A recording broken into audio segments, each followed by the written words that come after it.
in lovely Lenox, Alabama. What was it, 75 degrees today? Beautiful. In January? Yeah, you Yankees, come on down. I'm a Yankee. I'm from Illinois. I got to tell the people down here once in a while, remind them who won the war, but hey, it's nice down here. Come on down. Okay, it's January the 5th, 2026. Tonight we'll be talking about a guy named Abraham in the Bible, a very popular character with a whole lot to think we can learn from this guy. We're on a bunch of channels. We're on Facebook, Rumble, X, our own app, KentHovind.tv, Instagram, TikTok. Sign up for all of them. They're all free. We want to help strengthen your faith in the Word of God. Okay, right here, January the 5th. Now, coming up in a couple months is our 10-year anniversary of getting this property. I was in Pensacola 27 years. I'm doing the same thing, only this is on a much grander scale up here. We have 140 acres instead of 2.5 acres, and it is a lot of fun. So come on down, help us build the ark. We're in a kind of panic situation. This, the 26th of this month, Joseph and I will be leaving Sunday afternoon, driving up to Arkansas to be there to support Aaron Spencer, his trial in Lone Oak. He killed the guy who was molesting his 14-year-old daughter. And so they arrested him, charged him with murder, and gave him a 7-year prison sentence. I think our justice system has gone nuts, Joseph. Yeah. It's not justice, it's just ice. That's all it is, okay? Anyway, come on up to Lone Oak, Arkansas with us. You can meet us up there. And we're an old-fashioned, independent, temperamental, fundamental, right-wing, radical, chicken-eating Baptist church. We believe the Bible is true, okay? God created everything in 6 days, about 6,000 years ago. Noah's flood destroyed the world. That's what made all the layers. The layers are not different ages, guys. Each layer to the earth is a different tide, tidal pumping, the moon pulling the water up, down, water going back, forth. All the layers are the same age. They say the top layer is younger. Really? Where did it come from? Outer space? Come on now, think. I don't know, Joseph. I love making fun of them. It really is stupid. The geologic column is real stupid. Who taught you that? Slap them and get your money back. Okay, let's see. We believe the evolution theory is the dumbest religion in our schools. It's in history. There's no scientific evidence for it. Prove me wrong. Call in. Okay, let's see. We pray that our messages will fire up many thousands to take a bold stand for the Lord. When they saw the boldness of Peter and John, they said, these other guys are ignorant men. Yeah, okay. So come join us for the holidays, the world's largest horseshoe crab. Very interesting. One of our guys here named Rob contacted Wikipedia and said, look, you're still claiming it's in Ohio. It's been down in Lenox, Alabama for months now. Rob tried to correct Wikipedia. Guess what? They banned him for what? 30 days. 30 days? For trying. It's in Alabama. They just don't want to mention anything about our dinosaur adventureland, do they? Time everybody contact Wikipedia and say, look, you're a bunch of left-wing liberals, knock it off. Give some, I like what Trump does with CNN or whoever, that one reporter. Fake news. You're a lousy reporter, okay? And Wikipedia is lousy when it comes to telling the truth about anything related to creation. So tell them I said so, okay? Let's see. Communist rules for revolution. Control the means of publicity. Now, some people think this communist rules thing is fake from 1919. Doesn't matter. The fact is, this is the way they operate. Whether this particular document was fake or not, I don't know. It doesn't matter to me. This is what they want to do. They want to destroy the young, corrupt the young, control the publicity, control media. Boy, they've done a fine job with that. Encourage government extravagance, make them waste money. They've done a good job with that, too. Anyway, let's see. Here's Wikipedia. Kent Edward Hovind. Tell Wikipedia, I do not have a middle name. My dad gave all of us E for an initial. Ross E. Hovind, Mark E. Hovind, and Kent E. Hovind. We don't have a middle name. Correct that, please. Young Earth creationist and tax protester. I'm not a tax protester, never have been. I think everybody should obey the law, and I did. Watch my show from February 1st, a year ago, Open Letter to Donald Trump. And it's correct, Wikipedia. They're looking for anything to slander me, Joseph, aren't they? Yes, anything. That's why. Okay, let's see. His ministry focuses on denial of accepted scientific knowledge. No, I love science. I'm trying to expose the evolution religion that's been mixed in with our science. We have scientific knowledge. We know cows produce cows. We know that. We can see it happen. We do not know that cows and potatoes are related. That's what I'm against. I'm not against scientific knowledge. I love it. Let's see. In favor of a literalist interpretation of Genesis. I'm guilty to that. Okay. Hovind's views combined with elements of creation science, conspiracy theory, like what? There have always been conspiracies. There's plenty of going on now. Just tell the truth, okay? Let's see. The scientific community dismisses this as fringe theory and pseudo scholarship. I tell you what, Wikipedia, Tell all the scientists you know, call me, schedule a debate. Show me where I'm wrong. Come on. Joseph, where'd you go? Oh, right here.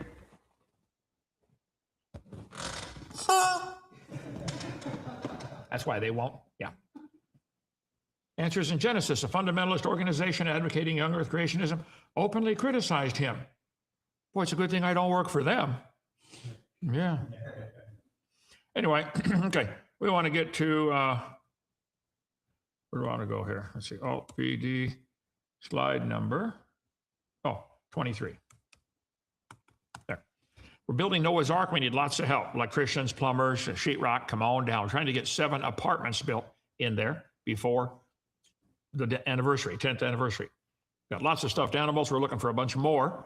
You don't have to feed them that way, okay? By the way, Noah's Ark had rooms, not cages. Okay, let's see. These things were written for our learning. Let's see. Join our 777 club. Slide number 515. Enter. Oh, there. Abram. 61 times the name Abram appears in the Bible. Abram. Later, God changed his name to Abraham. Same guy, okay? Just different name. The meaning of the names is kind of important. We'll get into that some other time, okay? 250 times Abraham is mentioned. Jesus is mentioned 1,554 times in the Bible, or Christ, either one. David, 1,193 times. Abraham, 311 times. Pretty important character in the Bible. So Terah, these are the generations of Terah. Terah begat Abram, Nahor, and Haran. And Haran begat Lot. So you know about Lot and Lot's wife. That's Abraham's nephew, okay? And Haran died before his father Terah in the land of his nativity in Ur of the Chaldees. Where's Ur of the Chaldees? I'll show you in a second. There it is right there. Ur. Later, they moved from Ur to Haran. The son Haran apparently went and founded a city up there, about 600 miles up, to way north of Israel, in what today would be, I didn't look, I guess it'd be Syria. Yeah, okay. Now, these are the descendants of Terah. Abraham and Nahor took them wives. The name of Abram's wife was Sarai. Her name later gets changed to Sarah. And again, there's a meaning change there. And Nahor's wife was Milcah, the daughter of Haran. By the way, Milcah had 8 children. And one of the trivia questions they often ask, what woman in the Bible milked a bear? It says, these 8 did Milcah bear to Nahor. Something like that. Never mind. I thought it was funny when I heard it. Okay. Sarai was barren. She had no child. So before the flood, the people lived to be 900 years old. Get my chart. We got them on our website, drdino.com. 900 years old before the flood came. We cover on video number 2 why they lived so long, and they really did live that long. That's why there's so many legends from countries about the golden age. Why would all these countries that have no Christian heritage talk about a golden age when man lived to be 1,000? Maybe because there was a golden age when man lived to be nearly 1,000. Maybe that's why they have it. Yeah, would you be willing to think about that? Okay. No, probably not. Okay. Adam lived long enough to meet Noah's daddy. Think about that. How much knowledge could you pass on to your great-great-great-great-great-great-great-grandchild? They probably knew so many things. They would look at our technology and the stuff we do as primitive. Yeah. How did they cut those giant stones and move, 70-ton stones 400 feet above the ground level? How did they do that? We don't know. They knew something we don't know, okay? After the flood, Genesis 11 gives more dates, down to Joseph in Egypt. Lifespans dropped off from 400 to 900 to 400 to 200 to 100. We cover on video number 6 what happened. Why did it drop off? Anyway, here we go. There's the flood right there. Noah lived through the flood. Noah lived long enough to know Abraham for 58 years. You won't catch that just reading your Bible and looking at the numbers unless you graph it out. Like, Abraham could have known Noah and Shem, Noah's son. I bet that'd be a pilgrimage everybody would take. Hey, kids, we got to go see Noah at least once in our life. Can you imagine talking to Noah? That'd be so cool. Then he moves from Ur, where Abraham lived, up to Mount Ararat, where the ark landed and where Noah's house was built. They found Noah's house and found Noah's and Mrs. Noah's grave. I'm a firm believer. Ron Wyatt found that. If you don't believe that, too bad. You're wrong. Okay. So about 500-mile trip. They take that probably once every 5 years. Let's go visit great-great-great-great-great-great-grandpa Noah. I bet Abraham at least met or knew Noah or Shem. Abraham could have met all 10 of his ancestors. Can you imagine family reunions in those days? All 10 of them. Shem, Arphaxad, all of them. Even Peleg. In his days, the earth was divided. That's when they were building the Tower of Babel, I think. That was through a different son. It wasn't through the son of Shem. There's no dates given for the other guys, Ham and Japheth. But okay, let's see. Here we have Abraham, one of the most important characters in the Bible. He's the father of all the Jews and the Muslims. We'll get into that later, probably tomorrow night. And those have been fighting for 3,000 years now. They hate each other. It's weird. Terah took Abram, his son, and Lot, the son of Haran, his son's son, and Sarai, his daughter-in-law, his son Abram's wife, and they went forth with them from Ur of the Chaldees to go into the land of Canaan. And they came unto Haran and dwelt there. And the days of Terah were 205 years, and he died. So they moved up here to Haran. Okay? Abraham later takes a journey, goes all the way down to Egypt. Big mistake, but he did it. How many of you have ever made a mistake that ended up costing you a whole bunch of money for? Yeah, okay. Right. The call of Abraham, Genesis chapter 12. Now the Lord had said unto Abraham, God had told him, past tense, had said, get thee out of thy country and from thy kindred. Is that clear enough? Abraham, get away from your country and get away from your family and from thy father's house unto a land that I will show thee. Well, sadly, Abraham didn't quite obey carefully. I remember when I was rebuilding my Volkswagen engine, going to go out on a date, my first date with this girl in Peoria. My dad said, son, you tapped out the block, you put in helicoils, change the oil. You probably have metal shavings in your oil. Well, you know how it is when you're 16 and the brain hasn't quite developed yet and you're a little bit of a hurry. And I didn't change oil. Went out on a great date. On the way back home, taking her back home, little lights came on all over my dash. It said, you idiot, you should have changed oil. Blew up a good engine. Yeah. Well, Volkswagen. That thing would go 0 to 60 and maybe in about 3 or 4 days. Okay, let's see. I will make thee of thee a great nation, and I will bless thee and make thy name great, and thou shalt be a blessing. God's promising, Abraham, leave everybody, go to this land I'm going to show you, and I'm going to make you a great name, and you're going to be a blessing. I will bless them that bless thee, and curse him that curseth thee. In thee shall all families of the earth be blessed. This is called the Abrahamic covenant. It's unconditional. Some covenants are conditional. If you do this, then I'll do this. Like when you go to work. If you show up for work, we'll pay you $15 an hour or whatever the wage is. Okay. That's a conditional covenant. This one's unconditional. God said, I'm going to do it. I'm going to bless you and I'm going to curse those who curse you. That's why America, I praise God for Trump and these guys that want to support Israel. I know Israel is not a godly nation. They're God's nation, but they're not godly. But God promised he would bless us if we would support them. Bless them, okay? The ceremony is recorded in Genesis 15. We'll get to that later. It indicates the unconditional nature of the covenant. When a covenant was dependent upon both parties keeping commitments, then both parties would pass between the pieces of the animals. They would kill the animal, divide it in half, and had to walk between it. Some kind of custom they had. I don't understand it. Doesn't matter. In Genesis 15, God alone moves between the halves of the animals because Abraham was in a deep sleep. God's solitary action indicates the covenant is principally his promise. He binds himself to the covenant. God said, I'm going to do this, whether you like it or not. And he's going to do it. You watch Israel back in the land now since 1948. Yeah, I wonder if the 70 years means something. You know when 70 years from 1948 is?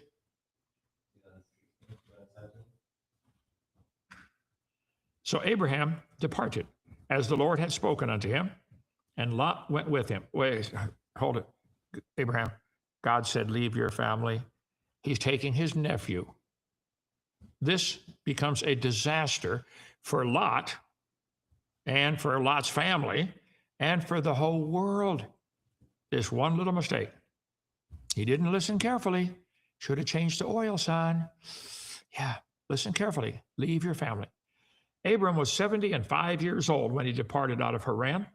And Abram took Sarai, his wife, and Lot, his brother's son, and all their substance, and they gathered the souls that they had gotten in Haran, and they went forth to go into the land of Canaan. Into the land of Canaan they came. Abraham passed through the land. It says the Canaanite was then in the land. Now the Canaanites were a wicked, wicked people. Unbelievable stuff they did. Mean as the devil. Mentioned in the Bible 14 times, Canaanite. I will send the angel before thee, he said in Exodus 33 to Moses.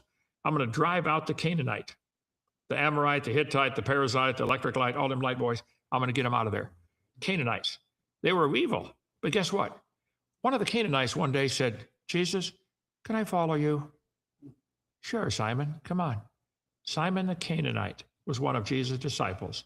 Listen, if you come from a history of morons and idiots and drug dealers or whatever, your whole family's wicked, evil, you can still follow Jesus. Yeah. Might have to leave your family. The Lord appeared to Abram and said, unto thy seed will I give this land. And there builded he an altar unto the Lord who appeared unto him. And he removed from thence to a mountain on the east of Bethel. Bethel means house of God. Beth means house, and Bethlehem, the house of Lahem. El is God in the Bible, Bethel. And pitched his tent, having Bethel on the west and Hai on the east. And there he builded an altar unto the Lord and called upon the name of the Lord. And Abram journeyed, going on still toward the south. Abram, you're in the promised land. Quit moving. Nope, he kept going. What do we know about this guy so far? God changed his name from Abram to Abraham. Okay. His wife Sarah had no children. He lived 500 miles from Noah's Ark and Noah's home. I suspect he went to meet him. He could have known all 10 of his ancestors. And again, you don't see that reading the Bible, but when you graph it out, it's like, whoa, that's amazing. I only knew my grandpa. My mom's dad was, of my 4 grandparents, my mom's dad was the only one still alive when I was born. And he died at 86. I was 8 years old. I didn't get to know him very well. 86. I'm going to beat that or die trying. Okay. Then he moved 600 miles with his dad to Haran. Abram did. God called him to leave his family and move to the promised land. God promised he would bless him and make him famous. What do we know? He obeyed God and moved. He did not fully obey. He took his nephew Lot. This seemingly harmless mistake later cost Lot his family and created 2 nations that caused great problems for Abram and his seed for the next 3,000 years. You remember when Lot, who should not have been with Abram, but they got so many sheep together, they had to divide. You'll see that later. Abram said, look, we got too many sheep. Which way you want to go? Abram said, Lot, which way? You want right or left? I'll take the other way. They divided. Lot went to Sodom and Gomorrah. Later, when God destroyed it, Lot's wife turned around, became a pillar of salt. Lot and his 2 daughters fled out into the desert. And the 2 daughters said, wow, everybody in the world's dead. We got to get pregnant by our own dad and save humanity. They got their dad drunk and became pregnant by their own father. And the babies they had were Moab and Ammon. You ever heard of the Moabites and the Ammonites? Yeah. Read how much trouble they caused all through history and are still causing. Guess what? It wouldn't happen if Abraham would have obeyed God and not taken Lot with him. Simple little mistake. Might cost you a whole bunch. Yeah. Anyway, they went through the land and kept going south instead of stopping. There was a famine in the land, and Abraham went down to Egypt to sojourn there, for the famine was grievous in the land. And it came to pass, when he was come near to enter into Egypt, Abraham said to Sarai, his wife, behold, now I know that thou art a fair woman to look upon. Wait. Abraham by now is nearly 80 years old. His wife's probably 75. He said, honey, I know you're gorgeous. At 75. So, okay. It shall come to pass when the Egyptians shall see thee, they shall say, this is his wife, and they will kill me, but save thee alive. Well, then why are you moving down there with the heathen, Abram? Don't move in with the heathen unless you want to be treated like, they're heathen and you're an easy target. Say, I pray thee, thou art my sister. He's telling his wife, would you tell these people you're my sister? Now, this is actually half true. She was his half sister. We'll see that later. Abram said, Sarah, would you tell these people you're my sister, that it might be well with me, so they won't kill me, and my soul shall live because of thee. Came to pass when Abraham was come into Egypt, the Egyptians beheld the woman, that she was very fair. And the princess also of Pharaoh saw her and commended her to Pharaoh. Hey, Pharaoh, see this good-looking woman came down here. And the woman was taken into Pharaoh's house. And he entreated Abram well for her sake. And he had sheep, oxen, asses, men servants, maidservants, etc. Okay. And the Lord plagued Pharaoh and his house with great plagues because of Sarai, Abram's wife. And Pharaoh called Abram and said, what is this that thou hast done to me? Now, why didst not thou tell me she was thy wife? Why saidst thou she's my sister? So I might have taken her to me to wife. Now therefore, behold thy wife, take her and go thy way. And Pharaoh commanded his men concerning him, and they sent him away, and his wife, and all that he had. Abram, you shouldn't be there first place in Egypt. You shouldn't have gone, but he did. How many of you have ever gone someplace you shouldn't have gone, ended up getting in trouble because you're there? Okay. What do we know about Abram? Well, his wife was still gorgeous at 75. He didn't trust God to stay in the promised land. He went down to Egypt. By the way, anytime you go to Egypt, you're always going down, okay? But he's still mentioned in Hebrews 11 for his great faith. He told a half-truth about his wife to save his own life. He allowed Pharaoh's men to take his wife into Pharaoh's house. In Hebrews 11, Abram's listed as one of the heroes of the faith. By faith, Abram, when he was called to go out to a place which he should receive for an inheritance, he obeyed and went out, not knowing where he went. God said, go follow me. I'm taking you to a new land. Okay, Lord. Look, sometimes God just calls you to move someplace. When I was in California, the family said, Lord, my wife said, I want to finish my music degree. Let's go to Pensacola. I said, where's that? Florida. Oh, brother, we're in California, honey. You know how far that is? Got up and moved. And God blessed greatly. And now, Lenox, Alabama. Just trying to follow God, okay? By faith, Abram, that would be Abram, sojourned in the land of promise, as in a strange country, dwelling in tabernacles with Isaac and Jacob, the heirs with him of the same promise. He looked for a city which had foundations, whose builder and maker is God. He knew God had made some promises to him. Anyway, be worried about Hebrews. Hebrews 11 is a great chapter. They're called the Great Faith chapter. What do we know about Sarah? She was still gorgeous at 75. Ladies, have you kind of let yourself go? Huh? Yeah, think about it, okay? She followed her husband down to Egypt. She obeyed her husband when he told a half-truth about her being his sister to save his own life. She allowed Pharaoh's men to take her into her house. Sarah's mentioned in Hebrews 11, Hall of Fame, and she's the only woman mentioned as the model wife. Want to be a perfect wife? Read 1 Peter chapter 3. Through faith in Hebrews, Sarah received strength to conceive seed and was delivered of a child when she was past age because she judged him faithful who promised. God promised her a child. And here she is way up in her mid-70s, way past time to have children. And when the angel came and told her, you're going to have a son, she laughed. Ha. But she had one. Therefore sprang there even of one and him as good as dead, so many as the stars of the sky. Okay. So here in 1 Peter chapter 3, likewise, ye wives, be in subjection to your husbands. Hey, Abram told her, you tell those Egyptians that you're my sister. Yes, sir, you're the boss. That they may, without the word, be won by the conversation of the wife. Wives, let's see, while they behold your chaste conversation coupled with fear, whose adorning, let it not be the outward adorning of plaiting the hair and wearing of gold and putting on of apparel. Ladies, if you only try to attract your man with your looks, you're going to get a shark, okay? You want a man that loves you? I mean, it's nice for you to look nice, but you want one that appreciates you for your personality, for your humble spirit, for your submission, for your Proverbs 31. That's what a man looks for. The man wants somebody who's going to respect him, not somebody who's going to try to direct him, try to change him. Let God change him. But let it be the hidden man of the heart, in that which is not corruptible, even the ornament of a meek and quiet spirit, which is in the sight of God of great price. I told the boys in our school when I was teaching high school boys, watch when all the girls get together and talk, around the locker, around the water fountain. The one that's the loudest, that's the one probably you don't want. They're trying to draw attention to themselves. Get one that's meek and quiet. After this manner, in old time, the holy women also, who trusted in God, adorned themselves. What did they adorn themselves with? Gold, jewelry? No, a meek and quiet spirit. Read it, 1 Peter 3. Being in subjection to their own husbands, even as Sarah obeyed Abraham, calling him Lord. He said, honey, we're going to Egypt. I want you to tell them you're my sister. Yes, Lord. Likewise, ye wives, be like Sarah. Okay, that's enough for tonight. Tomorrow night, we'll do some more on Abram. There's a whole lot of stuff on this guy. I might cover him for the next 400 years. Abraham, amazing character. But he made a few mistakes. Listen, you can make a few mistakes and still serve God. Don't quit. Don't give up. Get up, dust yourself off, put some Band-Aids on if you have to, get some stitches if you have to, and then keep serving God. Don't quit.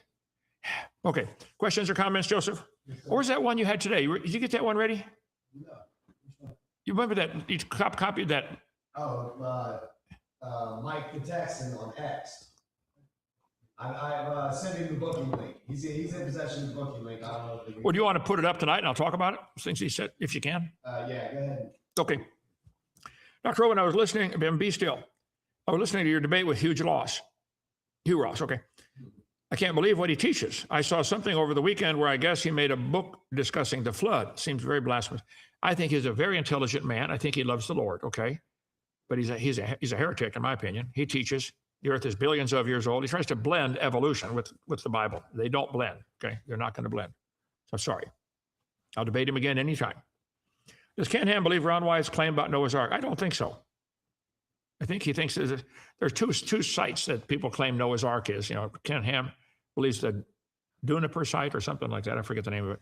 Yes, No. I think that's it. Yeah. I think Ron Wyatt found it. I strongly believe that. Okay. Yeah, I'm gonna try to bring this one up. It's okay to differ with people. They can be wrong if they want. Not a problem. I'll still like them. Okay, there we go. This is one, and I can't read a thing there, brother. Oh, wow, getting better. Okay. Michael the Texan, doctor, quotes on it. The tax evader and wife abuser. Michael, you are ill-informed at best or stupid or lying at worst. I never beat a woman, never touched a woman in anger, never hit a woman. Listen to the video. Go to Watchman Shadrach. He's got it's all over the internet, the recording of that event. It's in the Google Drive. I'll put that link. It's in the Google Drive. Okay. So, Michael, say you're sorry. Okay. You're lying about me. You're slandering me. I did not abuse any wife. Okay. And I'm not a tax evader. Watch my open letter to Donald Trump, February 1st on these shows. Tell me what tax I evaded. Michael, I challenge you. You're lying on those two topics. So correct it if you're a man. Okay. What was the rest of it? Is there more to it? No, it was just more of the same. More of the same. Okay, let me. Yeah, he's bragging about he's a Christian and a chemical engineer, so he's better than all of us. Oh, put that back up. There was something else I wanted to say about that guy, brother. When you showed it to me today, I just had a few minutes. Let's see. L said, if that's what you think, you might want to go to actual research. People have enough resort ad hominem against him because he's very effective. So all he's doing is ad hominem, Michael. Okay. Let's see. I'm a Christian. Yeah. God will decide that, I guess. Okay. Who is a retired chemical engineer. Okay. Also have a degree in chemistry. Yay. How about you? Hovind preys upon well-meaning people, as does everyone in his camp. That's quite a slanderous charge, Michael. We don't pray. This is free. We're open for free for almost 10 years. We don't charge anybody anything. They work on donations. Sometimes it's pretty good. Sometimes it's not very good. So you're lying about us, Michael. Okay? Understand? You're a liar. Let's see. Hovind prays about scammers are often effective at making their points, but they are still scammers. So I guess that would be you. Okay? There's a couple more. What else did he say there? Wasn't there one more at the bottom? Yeah. Let's see. To be fair, just because he's a retired chemical engineer doesn't mean he has everything right. Case in point, the work of Dr. Pierre Marie, astrophysics and cosmology, he argues for a liquid metallic sun. I don't get into this flat earth, the geocentric, all that. Anyway, okay, but Michael's response. This is true. I do not have everything right. That's correct. I just corrected you on 3 things tonight, Michael. Say you're sorry. Okay? Unlike Ken Hovind, I have real degrees from credible institutions. I don't care about your degree. If you believe in evolution, if you went to college and earned 50 doctorate degrees, and you believe you're related to a potato and you came from a rock and the whole universe fit in a dot the size of an atom, you're stupid. Okay? A productive career behind me. I'm not a tax avoider and wife abuser. Well, congratulations. Neither am I. How? Not everything you disagree with is ad hominem. Well, yours has all been ad hominem tonight. So call in, Michael, the Texan. I lived in Texas 5 years. They say you can always tell a Texan, but you can't tell them too much. Okay. All right. Open challenge, Michael. He's got the booking link. Okay, Ross, how long did Cain live for? The Bible does not say. It does not give us the age of, it only gives the ages and those that are in the line to Christ. So it doesn't say. Let's see. Where's all the excess water from the flood? Oh, you should fly over the Pacific Ocean. It's huge. There's enough water on the earth right now on the surface to cover the planet 1.5 miles deep. That ought to be enough to drown in. If the earth were smoothed out, it'd be 1.5 miles of water. I think the water in Psalm 104 says, basically teaches that the mountains lifted up at the end of the flood and the valleys sank down and the water rushed off. So I think the crust of the earth was still broken up today. There's plates of the earth. At the flood, they were freshly broken, so most of them still moving and flexing around. Now they're kind of locked, most of them locked into place. Some are still moving. You have strike fault, slip fault, et cetera, ring of fire, volcanoes, earthquakes. I taught all that stuff. So I think during the flood, the plates were more actively moving. And so the water covered up on top of the plate, say the earth, the crust, a piece of the crust of the earth the size of Texas would tip a little bit. What's that going to do? Well, this is going to become a mountain range. The water's going to run down, make an ocean. All the water from Noah's flood is still here. And they say there's 10 oceans worth of water in the crust of the earth still. Do some research. Lots of stuff been published on that. Oh, Dan, serious question. Can we know where anything was pre-flood? I don't think so. Like rivers in the garden. It mentions Euphrates in the Garden of Eden. I think when they got off the ark, they reused the name. When people came from York, England over here, they named it New York. It has nothing to do with York, England. They got New Hampshire, New Braunfield. Okay, they just reused the name. I don't think the current Euphrates River and Tigris River have nothing to do with the pre-flood ones. There's no way to tell. All we know is the Garden of Eden was right under here where Lenox, Alabama is. That's really the only thing we know for sure. I'm kidding, okay? Jersey, George. Homana. I think he's saying homina, like. Homina is what Jackie Gleason said. Oh, okay. Homina. Who was Lilith? Where did that come from? Who was what? Lilith. That's a made-up story. They say Noah's wife was named Lilith. I don't know how probably from the book of Jasher or something. Yeah, one of those extra biblical books. It's not in the Bible. I always thought her name was Joan, Joan of Arc, but it doesn't matter. She's dead, okay? All right. I'm a Texan and love your ministry. Well, thank you. Appreciate that. Most Texans are smarter than that other guy, in spite of the degree. So all current land is post-flood. I don't know. There might have been some areas that were pre-flood above water and after the flood ended up above water again. I don't know how you could possibly tell something like that. I think that earth was designed to be inhabited, Isaiah 45 says. So today the earth is 3% habitable, 70% is still underwater, 10% is still under ice, 10% is under deserts. A whole bunch of it's mountain ranges where you can't live. So I think the pre-flood world was mostly land. And it could be that some of the land sticking up now is the same thing. Some of it might have been covered for a few weeks, enough to drown everybody, and then back again. So I don't think there's any way to tell for sure. I sure can't, no. I'll watch the video when I get to heaven. Tell them how gopher wood only grows in the south of North America. Do you know what gopher wood is? Titus is building our ark. Quite often he'll say, Brother Hovind, I need you to get the trailer and go for wood. Doesn't he? And I go, don't I? Yeah, okay. So I don't think anybody knows for sure what it was, and you sure don't know it grows only in wherever it was. I don't think you can know such a thing. Ranger from TikTok. How do you get to go to Dinosaur Adventure Land? You can come by car, you can walk, you take a bicycle, motorcycle, airplane, hovercraft. I don't care. Just come. If you want to fly to Pensacola, we'll come pick you up, bring you up here. If you want to take a bus, go to Evergreen, Alabama, 15 miles away. We'll come pick you up. Want to drive your car, you can park in our parking lot. We got 140 acres. We'll find you a place to park. So come on down, anywhere you want. Okay? I didn't read this one, so I hope it's good. All real science and history have always known creation far too young for evolution religion to work. I agree. The earth is only 6,000 years old, and there's lots of ways to show it's not billions of years old. Lots of ways. We covered that in video number 1. Get my video series, Creation Seminar Series, 18 hours, $50.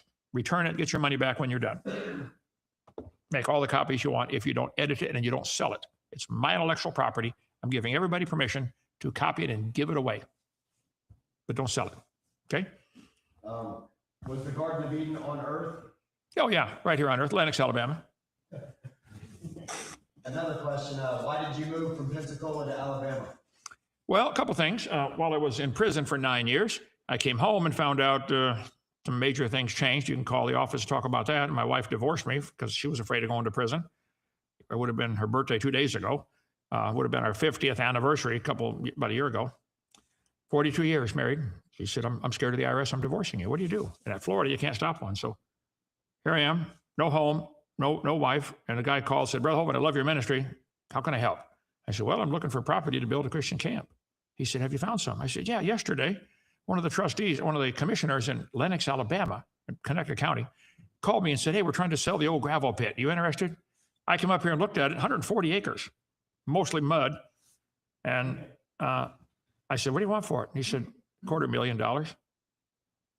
A guy called me that day and said, can I help? I said, yeah, I'm trying to get property. He said, what do they want for it? I said, $250,000. He said, all right, I'll buy it for you. Bought it and gave it to us. So what would you do if somebody gave you a $250,000 property? Then I think it was in a week, somebody said, Brother Hovind, I love your ministry. I know you're out of jail now. I'd like to give you a motorhome. That one that's up there behind Blake's house. It's an old, I forget what kind it is now. I lived in it for a couple of weeks, moved up here, started building.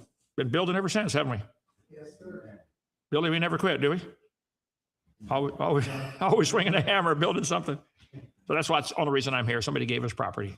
And it worked out just perfect, not perfect, really good. Pearl Lane, gravel road. We had a car go by last week. We all got excited. I mean, we were out in the boondocks. When I moved up here, somebody said, Lenox, Alabama, man, you're so far out in the sticks, they got to pump in the sunshine. They said, now the moonshine flows freely around there, which is true, by the way, not from us. But anyway, ninja. Primitive man couldn't be smarter than us now because there's an increase in knowledge for man.